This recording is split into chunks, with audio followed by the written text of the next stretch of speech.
Two Italian men get on a bus and seat themselves, engaging in animated conversation.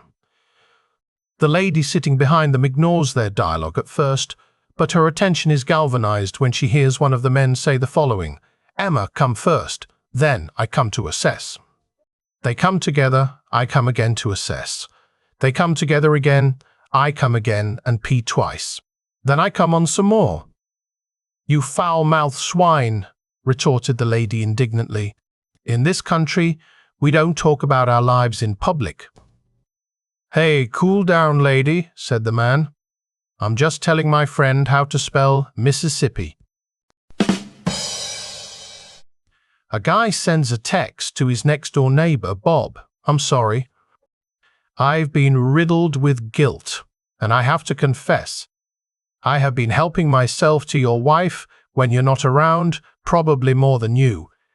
It's been so incredible and fun, I've not been able to stop myself. Sometimes it goes on for hours and hours. I know it's no excuse, but I don't get it at home. I can't live with the guilt any longer. I hope you'll accept my sincerest apology. It won't happen again." Feeling outraged and betrayed, Bob grabs his gun, goes into the bedroom, and without a word, shoots his wife. Moments later, the guy gets a second text. "Bloomin' autocorrect, it'll be the death of me. I meant to say, whiffies." One day, a young boy walks onto a city bus and sits directly behind the bus driver. He begins to shout at the top of his lungs, saying, "If my mommy were a girl elephant and my daddy were a boy elephant, I'd be a baby elephant." He goes on like this for half an hour when the bus driver finally reacts to the young boy's antics. He slams on the brakes and turns around to the boy and yells, "If your mother were a prostitute and your father were gay, what would you be then?" To which the boy replies with a large grin on his face, "A bus driver."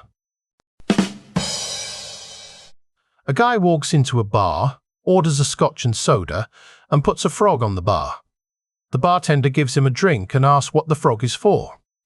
The guy snaps his fingers, and the frog jumps down and gives the man a PJ.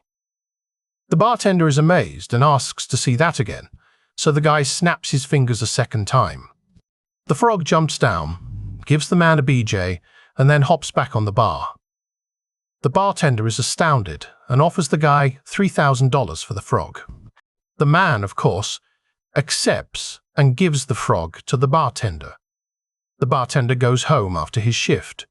He sits in the kitchen, calls his wife over, and says he has something to show her. His wife walks in, and the bartender takes the frog out of his pocket, puts it on the table, and snaps his fingers. The frog jumps down, gives the bartender a BJ, and hops back on the kitchen table. The wife asks, "Why are you showing me this?" The bartender says, "Because you're going to teach him how to cook, and then you're going to get out of here."